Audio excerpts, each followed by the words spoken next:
My name is Shane Griqua. I'm an apostle in the cave of Adullam Ministries, and I'm also the director and founder of the Shane Griqua Advice and Development Center. Now, our ministry and center benefited from the Inarella and Sanarella partnership through the United Nations Women's Project in May 2022. We had a few workshops where we trained 10 pastors to become GBVF champions and take the program forward. And in that training, we also trained between 500 and 800 participants across the Solplaatje municipal area, which were in Roodepan, Pescodia, Colville, and Ritchie. And we had participants from all 33 wards in the municipality where we trained them on sex worker issues, religious issues, and also gender-based violence and femicide issues. We also focus on some LGBTI issues. And in that training, we reached out to make people become champions of this program and to roll it out in their own spaces and in their own areas. We have been in process after the United Nations Women's Workshop last year. We have been in process to reach out to other religious structures where we educate religious people on the different issues that relates to the topics at hand that is being dealt with the United Nations Women's Project through Inarella. And we really appreciated this outreach of Inarella to our province in the Northern Cape, where through Inarella we could have reached quite a number of people, like I mentioned earlier, between 500 and 800 people that participated in this program. And it was a good program, and we are looking forward to greater programs that will have more impact, because this program had an impact in our individual lives and also the lives of religious leaders that are not educated on the subject at hand. So we had a great time, and we really appreciate that. And we do feel that the numbers are still increasing from those people that participated. They are still taking out the message on how to deal with sex workers as religious leaders, how to deal with LGBTIQA plus as religious leaders, and also the fact that at our center we have an overnight shelter, temporary shelter, where we shelter people that are victims of abuse, regardless of their sexual orientation or their religion, because we work with all religions and all sexual preferences that people do, you know, their sexual identity and orientation. So we deal with all those people through this religious program initiated by Inarella. I thank you.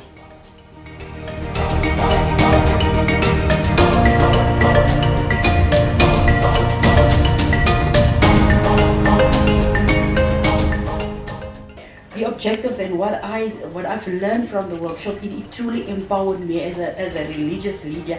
Remember, sometimes our knowledge is limited, but when you are exposed to this type of workshop, it empowers you, and in other words, you are capacitated. So the capacity building was really done during this time, whereby we did not just take this information, we didn't keep it to ourselves, we took it back, not just in the local community, but into the congregants. What I also learned, it is the importance and the awareness of gender-based violence. Remember, some of us, we are in a safe environment. So you sleep every night, you are safe. So we were exposed, even as leadership and spiritual leaders, we have people coming to our houses on a daily basis. And with the victims, we provide counseling. We also do follow-up sessions. What our objectives is during this is to restore the families. Remember, if you work with the victim, automatically if the victim is restored, the family is also restored.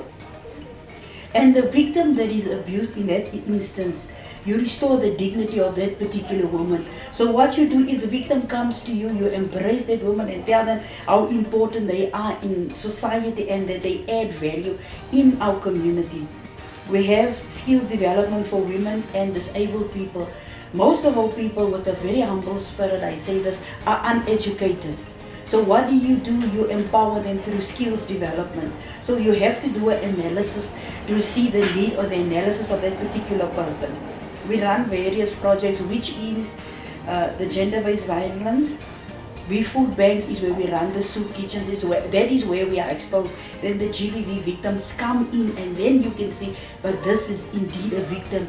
So what we encourage the ladies is to break the silence. Some of them are very silent, they don't want to come out and say they are abused. But we encourage them to say, but you've got the right to live and you've got the right to stay in a safe environment. We run clothing projects whereby the victim comes, some of them don't even have clothes. So we provide them with clothes as the resources are available. Project Dignity. What I've noticed is during this time that we are busy with the project, the women are exposed to so many lack of dignity. That is why we started the Project Dignity, but we do it in total privacy because we have to protect the women.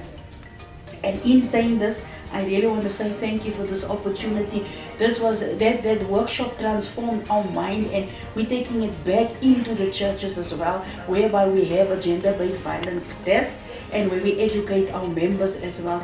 I really want to congratulate Inarella through Sanarella for giving us this opportunity. But my plea will then be, let it not stop here, because our people are exposed to GBV on a daily basis.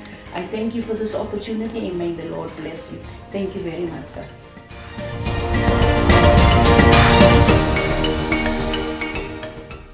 Inarella really boosts my confidence, and after the 5-day workshop, I'm dealing with gender-based violence every day, and I've got the pastoral counseling, and I'm doing the referral to the shelters and also doing the sex workers projects, the LGBTQ projects. And also in my church there's a gender-based violence desk. So we do the soup kitchen, and my house is a safe place for the victims overnight, and then the following day I refer them to the shelters in town. Thanks Inarella for your contribution to Rodepan for the program. We are still going strong with the program, and may the good Lord bless and keep you. Thank you very much. Thank you.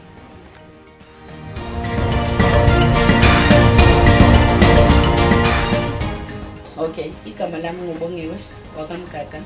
Ngiyena attenda workshop eSanarella ebeyikhuluma nge-GBV. Attendeni kwami leya workshop ngiye ngathola ukuthi njengomuntu wesifazane kunezinto ezenzeka empilweni zethu esingazi understand ukuthi siyahlukumezeka. Njengokuthi uthola ukuthi kuba khona abantu besilisa esiba nabo ebudlelwaneni, kanti uma umuntu wesilisa ekuthanda kufanele akubonise uthando, akubonise ukunakekela, akubonise ukuthi uyakhona ukukuvikela. But ekattendeni kwami leya workshop kuye kwaba khona understand ukuthi siba kuma relationship whereby se-abuswa ama-partners wethu emotionally, even though it's not physically. If umuntu azokhuluma nawe ngokungakurespect, lo muntu akakhombisa ukuthanda, because if you are wrong kumele kube nendlela akafuna ukubonisa ngayo ukuthi kumele ukhulume kanjani or kumele usiphathe kanjani nokuthi kumele wenzeni, not ukuthi asho amagama azokulimaza. Into engi-understanda ngamagama ayahlala enhlizweni, u-end up usungasena confident ukuba umuntu wesifazane because kunamagama akhulunyiwe kuwe, and then bese uyafeel ukuthi kushuthi I'm not worth it, kanti ubalulekile. Akekho umuntu empilweni uNkulunkulu athema kamdala wambona angabalulekanga. After leya workshop ngiye ngaya esontweni, ezikuthi esontweni ngenza i-coordinating ebandleni, and then ngabuyela khona ngakhuluma nabazalwane babonisa ukuthi bazalwane sihleli emizini yethu kodwa kunezinto ezisilimazayo. Kwatholakala ukuthi kunabazalwane abavezayo ukuthi sebahlalela abantwana but i-happiness abanayo emakhayeni wabo, and abantwana sebagcina bemsaba ubaba the way itone. Like I think emasontweni kubalulekile ukuthi ngama Sunday kube nama service la abafundisi bezokhona ukufundisa abazalwane ukuthi bazalwane senisemakhaya enu kumele nazi ukuthi kumele niphatheke kanjani, ubaba uziphatha kanjani ekhaya, umama uziphatha kanjani ekhaya, kuze kungabi nodlame phakathi kwemndeni. Yiphi indlela okufanele niziphathe ngayo. Ngicabanga ukuthi iSanarella if uma ingaqhubeka nalama workshop iwalethe kakhulu emasontweni, ngoba emasontweni imajority abantu besifazane, and uma bezokhona ukunderstanda ukuthi uma kukhulunywa naye ngalolu hlobo kumele azi ukuthi yini indlela afanele siphathe ngayo, yiphi indlela kufanele kukhulunywe ngayo kuye, angavumeli noma yini ezokhulunywa just because of ufuna ukuhlala othandweni. Ngicabanga ukuthi kubalulekile ukuthi iSanarella isiphe nama workshop kakhulukazi emabandleni la ukuthi amabandla yiwo anabantu abaningi and na kwi-community baphinde babuye like bayenze mhlambe kawu-2 kwi-month kwindawo A1 because uthola ukuthi kuzoza abantu aba-different akade bayikhona sebetshelwe yilabo akade bekhona ecaleni ukuthi bekune-workshop eso wonke umuntu uyamazi umakhelwane wakhe ohlukumezekayo.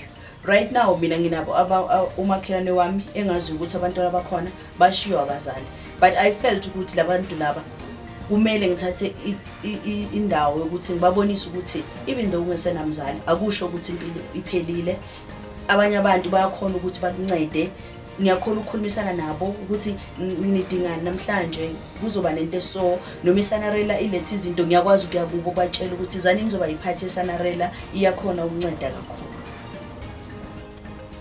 Ukathenda kwami i-workshop kube nezinto engingazifunda. Ngeke ngafunda ukuthi kunezinto ezihlukene ezisihlukumezayo ukuthi bengingazazi nokuthi umphakathi bowungazazi, njengokuthi abantu bayarapwa, abantu bayahlukumezwa physically, bayahlukumezwa emotionally, abantu bawela kuma-drugs, abantu bawela ama-drugs engobalile edakamizweni, and then bese kuukuthi as understand uthola ukuthi umntwana uyarapwa ekhaya, umama ufuna uprotector ubaba.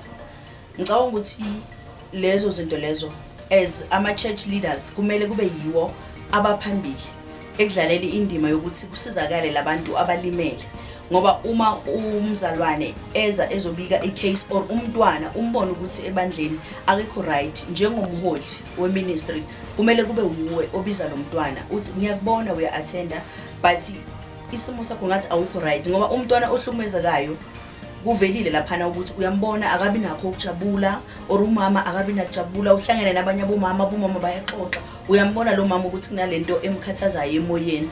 But mangabe emasontweni i-leadership yamabandla as ama-pastors beza phambili bekhulume nebandla be-implement ukuthi bazalwane lento ikhona ene iyenzakala, asikwazi ukuyifihla, siyibandla siyafisa ukusiza ama-victim alinyazwe i-GBV. Sengibalile ukuthi kune-rape, kune-emotionally, ngoba umuntu makazokhuluma nawe kabi uyakulimaza emoyeni, uma esezokushaya sekuworse, and kube worse umuntu wesifazane ubaba amshaye kuthiwa akayovula i-case, umama sekathi aya ngeke ngikwazi ukubophisa ubaba. Ngaleso sikhathi uzogcina sekwenzakalani, sekambulele, sesithi thina abantu besilisa bayabulalana noma umuntu wesifazane ubulale indoda, because singasho ukuthi i-GBV i-base kakhulu ebantwini besifazane nabesilisa bakhona. It's just ukuthi abaphumeli obala. After ngi-attende i-workshop ngibonile abantu besilisa bekhuluma ukuthi nabo emakhaya kuba nezimo ezibahlukumezayo. So as ama-church leaders kumele thina sibe phambili sibatshela abazalwane ukuthi bazalwane i-GBV ikhona, ayinabulili, akunakuthi uyindoda, ayinakuthi umuntu wesifazane. Kumele thina sikhulume nabo bonke abazalwane, sihlale phansi mhlawumbe senze ama-session njengoba inhlangano yesanarela seyivelile phambili yasho ukuthi khona ukunceda leso simo. Kumele mhlawumbe sibe nama-workshop abantu besilisa, sibe nama-workshop abantu besifazane la uzoba khona ukuthi abantu besifazane bakwazi ukukhuluma, ngoba mhlawumbe ungathola uma ubulili buhlangene umunye umuntu uzosaba ukuziveza ukuthi mina ngihlukumezeke kangakanani. But uma sizobahlukanisa ngama-session ukuthi okay namhlanje i-session yabo baba singena mhlawumbe ngesikhathi esithile sikhulumeni ebandleni ukuthi bazalwane khulumani kwenzakalani emakhaya, yilapho esizothola khona ukwazi ukuthi kwenzakalani emphakathini esihleli nawo and sibasiza kanjani ukuze sikwazi ukubasiza ukuthi bona thina sikwazi ukukhuluma nabo babuye bezokhuluma nathi bese kuba siphile emphakathini onokuthula.